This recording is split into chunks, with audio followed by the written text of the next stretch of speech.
Hello and welcome to the Biomass Magazine podcast. I'm your host, Anna Simet. We are here at the International Biomass Conference and Expo in Nashville, Tennessee, on the trade show floor. I'm here with David Boggs from KESCO. David, hello and welcome to the podcast. Hey, thanks for having me. It's my pleasure. David, KESCO has been a long-standing player in the wood pellet industry. Can you start by giving us an overview of your core services and then where you typically fit into a pellet plant project? Yeah, absolutely. So KESCO was started, 25 years ago now, Mhm. with a focus on the woody biomass industry.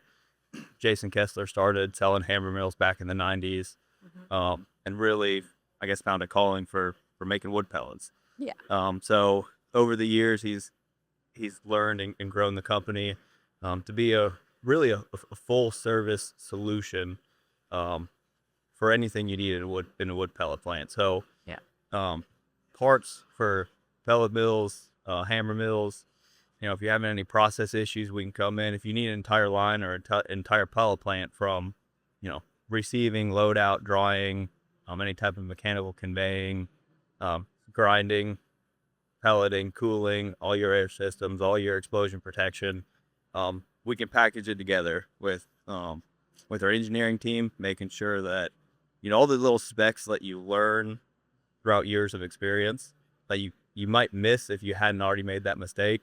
Right. We can draw on that experience, a lot of it from Jason and the rest of our partners we partner with, and make a plant that we can stand behind. Let this process works, and we know it because we've done it. Yeah. And That's kind of your slogan, isn't it? Experience matters. that is the slogan. Yeah. Yep. And it does. hmm Good point. Okay. So, from your experience, what are the most common challenges that pellet producers face during design, construction, or optimization? And then how does KESCO help solve those?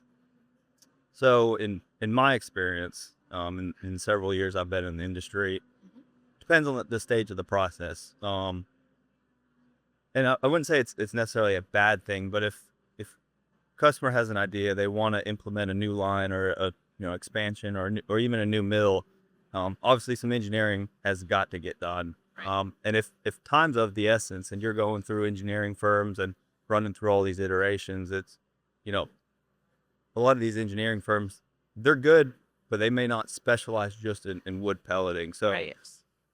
the key thing for us is getting the right people involved early and at the right time who've done it, um, and getting the insight, because not every every plant is different. They're not all going to be the same. You got different feedstock coming in, you got different rates, you got different variables that are inevitably going to happen to that process. Yeah. So it's important to have the experience early, so you're not making costly mistakes. Your project's not delayed. Yeah. So that's one, and then another thing I see at a lot of plants is a lack of experience. You know, I don't know if there's a fault to it, but people who may not have been who understand their process well. Yeah. Yeah, they can work on their machines, but um, you know, for instance, I've had more than one customer. Hey, we're having quality issues on our pellets. Hmm. Okay, well, they're checking the moisture, checking their grind size, trying to figure out all the different pieces of the puzzle that all have an effect on it. Yeah. So I get on site, we talk through all those things. I say, well, let me go check a few things out. I take some air readings here, look at the particle distribution, look at their cooler, measure their, pellet temps, everything's off, measure their, the airflow, everything's off, and they're running their pellet fan backwards for a year. Oh, For wow. over a year, and it's something that if you truly understood a process, you can find. But until you truly understand how everything affects, you either need that on site on your team, or you need a partner that could come in and help out. And that's where we provide a lot of value to a lot of the wood pellet plants. Is we see what everybody else is doing, we see what we've done, Yeah. and so I'd say that's the biggest thing I see is people don't understand the process 100%. That was a good example. Okay, kind of related to that. You've worked across a range of pellet facilities, what lessons learned or best practices have become especially important as plants scale up or modernize? Well, I guess I kind of answered that one Yeah. with my last response. It's knowing what you're doing, Okay. and Yeah. understanding, um, you know, why you got to change dyes in the winter, why you might want to change the dye spec when you get a different feedstock, if Hmm. little things like that, you know, even a small percentage change in your process rates can have a huge income variance, So it's more important than what, some technician at the plant really thinks about. Right. So, Okay, so that modernizing part of the question that I mhm. just asked. So, are AI driven tools or advanced data analytics starting to play a role in plant design, performance optimization, or maintenance in your projects? And if so, how is that changing the way you guys approach your work? It's getting there. Okay. It's getting there. I don't think it's there yet, in my personal opinion. Hmm. Um, Depends on who you talk to, on where the technology is, and I think the technology is close to being there. Um, I think the implementation side of adding everything that you need to truly run a plant automated Yeah. is going to take some time before Absolutely. companies buy in, they invest into it. I mean, you can see the benefit of where you'd get a good payback once you can prove that you can control it that way. But Yeah. I think it's going to be several years until we kind of start seeing more and more of it, and maybe a decade till we see, truly autonomous plants. And it could be faster. I hope it is. Um, but I think that's one of the next big things Yeah. that's going to really help out the industry. Okay. So let's shift to emerging markets. And there's growing interest in biocarbon and related technologies. I feel like everyone's talking about it lately. How is KESCO applying its pellet industry experience to support these new types of projects?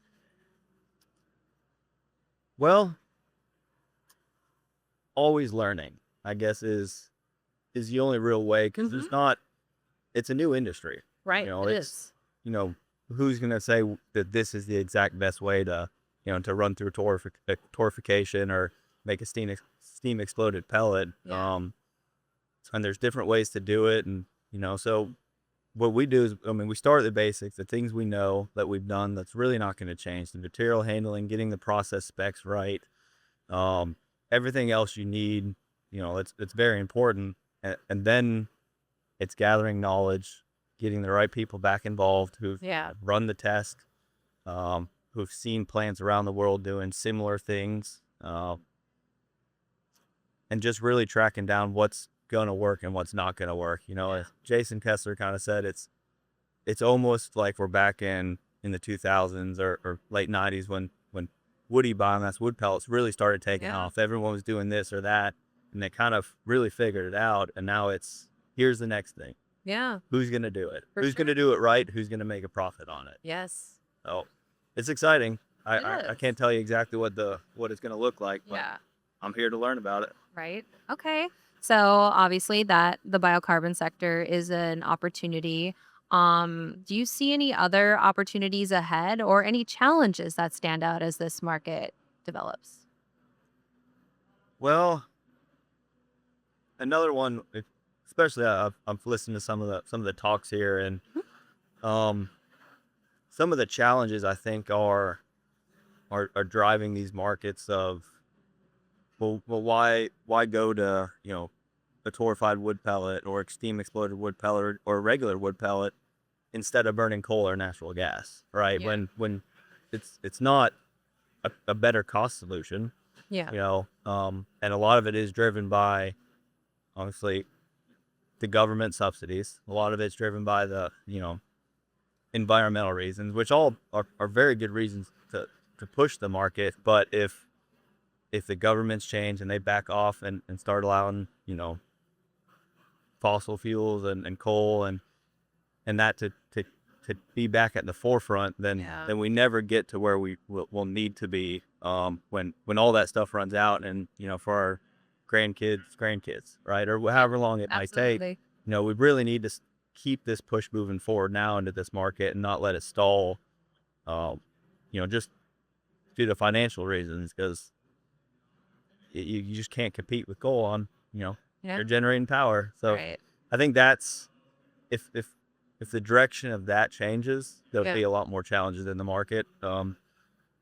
If the direction stays on focusing on these renewable energy sources, then it's back to finding out what works. Right. That's the opportunity is be the first one To or figure the it out. first ones to do it very, very well. Yeah. Right. So Right. Well, that's a great answer, David. Um, Really interesting discussion. Thank you for sharing your insight with me. Anything else you want to add before we wrap it up? no, I'm happy to be here. It's always exciting to Yeah. get to come out to this conference. This is my third year in a row. Uh, not too many years. I know KESCO's been here for 18, I think, since the start. So Yep, they have. um, no, it's good to see everybody, learn about what other people are doing, stuff that Mhm. I may not have known about. And it's important, with where KESCO is in the market is to stay at the forefront of it. That's where we want to be. That's where we've been, and for us to really live on the slogan of experience matters is Yes. it's okay. Well, we need the experience. How do you get it? You do the projects, you talk to the people who've done it, and you learn. Yeah. And so that's why I'm happy to be here, I guess. Yeah. So yeah. It's a great ending note. Well, we sure appreciate KESCO and you being here and the rest of your team. And thanks for coming on the podcast. Absolutely. Thanks for having me. Yeah, it was my pleasure, David. Everyone, this is David Boggs from KESCO. Hope you enjoyed this episode, and we'll see you next time.